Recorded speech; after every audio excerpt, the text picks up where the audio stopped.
I just got this camera about a week ago, so these are my initial thoughts about this camera.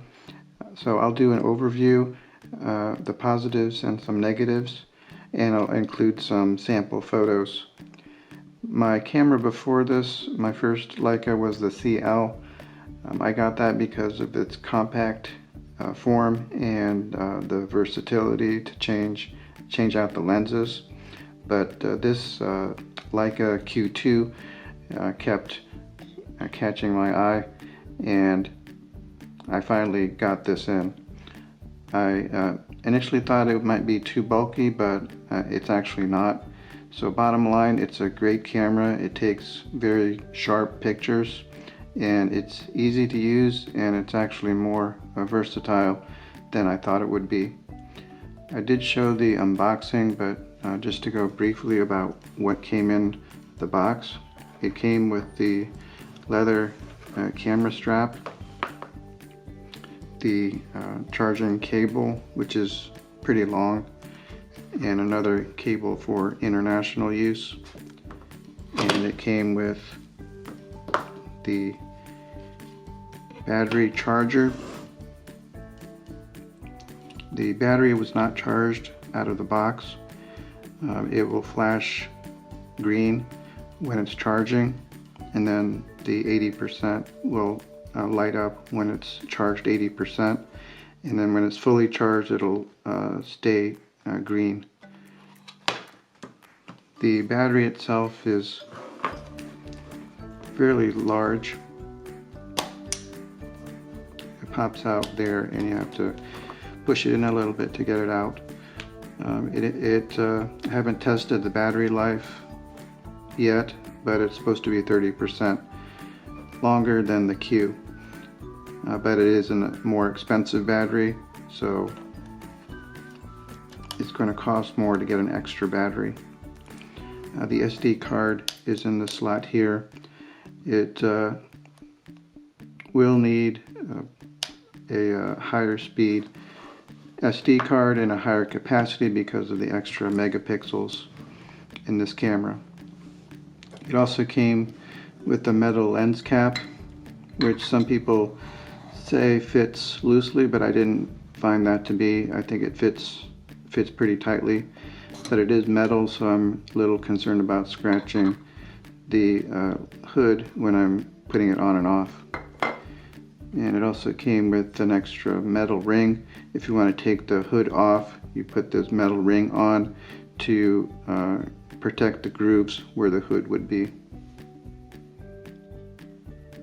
Now going more about the camera itself, the first thing that strikes me is the design and the aesthetics of the camera. This is the best looking camera out there that I've ever seen, with maybe the exception of the Leica M, but I don't have experience with that. The design is very sleek and modern, but it still has touches of a classic camera with the body design and the dials on top.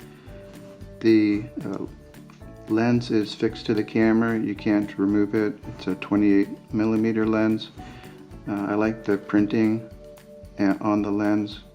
It doesn't look too busy, but it gives extra character to the camera. Some of the TL lenses are very bare, but this is actually a nice looking lens. The lens hood also is the best lens hood that I've seen. It's not actually square, but it's an actual cylinder with the four sides indented in to give a squared off appearance. But I don't think it's too bulky, and I'm just going to keep this on all the time.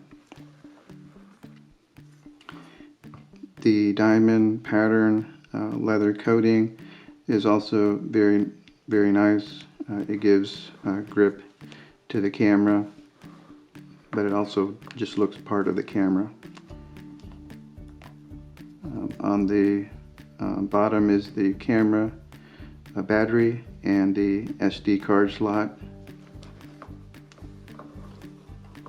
and the back is also very simple with 4 buttons on the left side.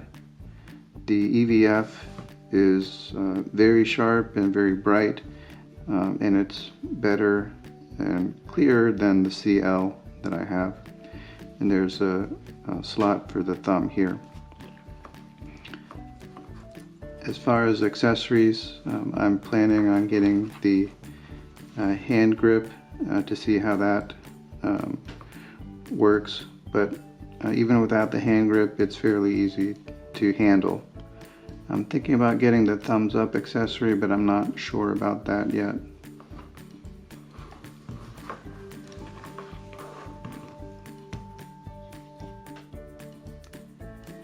Now going on how to operate the camera. It's very simple to use and easy to learn, but it still has several options and different settings you can use to take pictures. Turning the power on is switching right there. I don't have an SD card in it right now, but the dial here controls the shutter speed. Right now it's on automatic, and the button here is used to access the ISO, and the wheel on the right side is customizable, so you can use it to control different things. I prefer to use this for exposure compensation. The aperture ring is here, so it's on automatic right now, and now it's on 1.7. So if you leave it there, this would be on aperture priority mode, but if you put it here, it's fully automatic. And if you set the dial for the shutter speed, that would be a shutter priority mode. And the focus ring is here, but you have to press the button here to release it from automatic focus into manual focus. And then switching to macro, just turn this over to the left, and that goes into macro mode.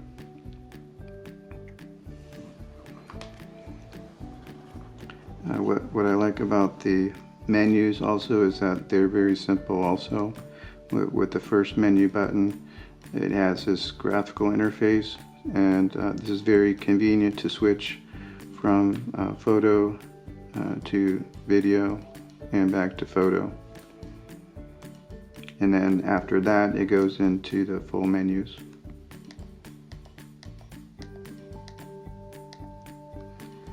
So I usually, for now, I'm leaving it on fully automatic or aperture priority mode, but I don't use the manual shutter speed or manual ISO yet until I get more experience with this.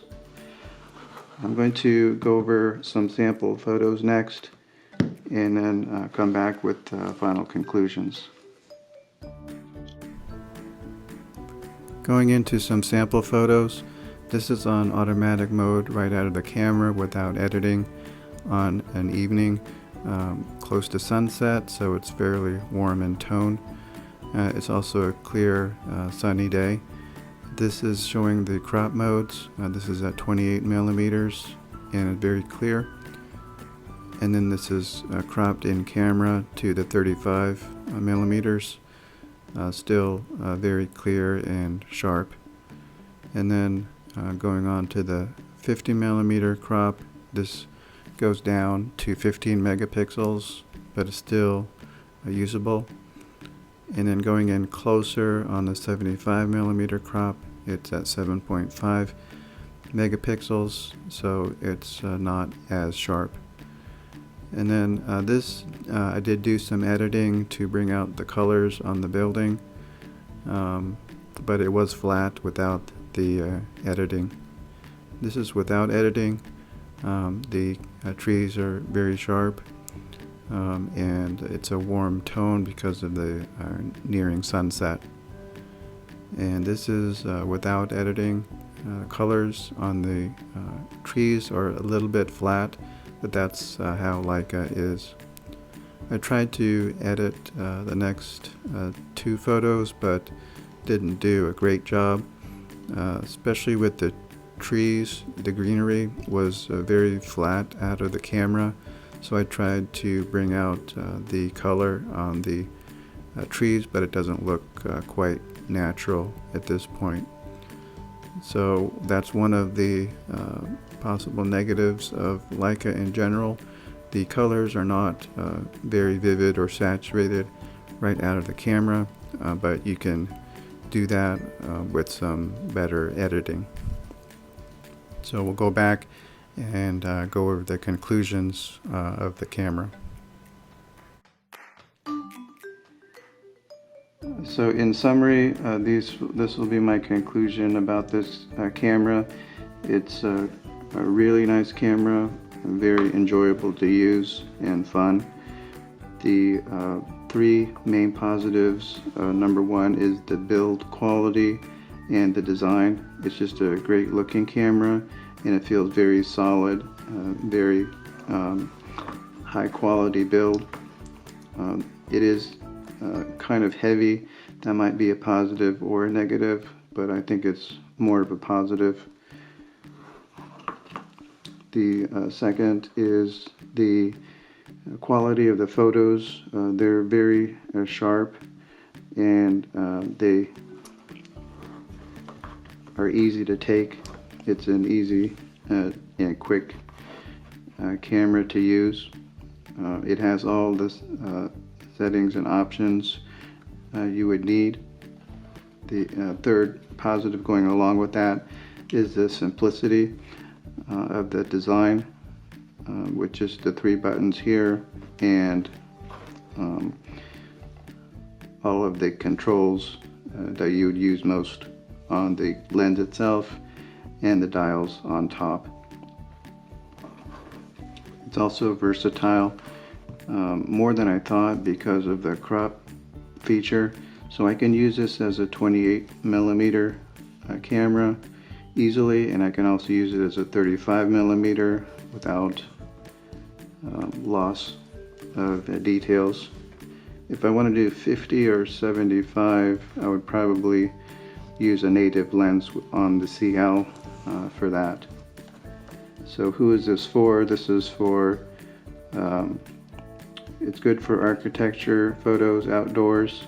It's good for street photography and some portraits.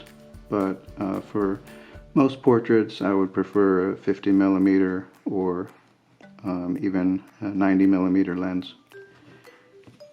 The negatives, not very much, but I did mention the battery is a larger, newer battery, so it is more expensive to get an extra battery, and the SD card will need higher capacity, which is also going to be more expensive. Another possible negative, it's not specific to this camera, but Leica in general, with the photos that come out of the camera, the colors are slightly flat, and you would need some experience with editing to have those colors become more vivid or saturated, if that's what you're looking for. But I'm going to play around with some more editing, and also you can use the camera to shoot in vivid mode and increase the saturation and contrast in the camera mode itself, so I'll try that also. So next, I'll probably give an update on some further photos and show my accessories once they come in, and I'll also do a video comparing this to the CL and this other CL lenses. If you want to see that, please leave a comment below. But so far I'm very happy with this camera, and it's a very, very nice lens, and the photos are coming out great so far. Thanks for watching.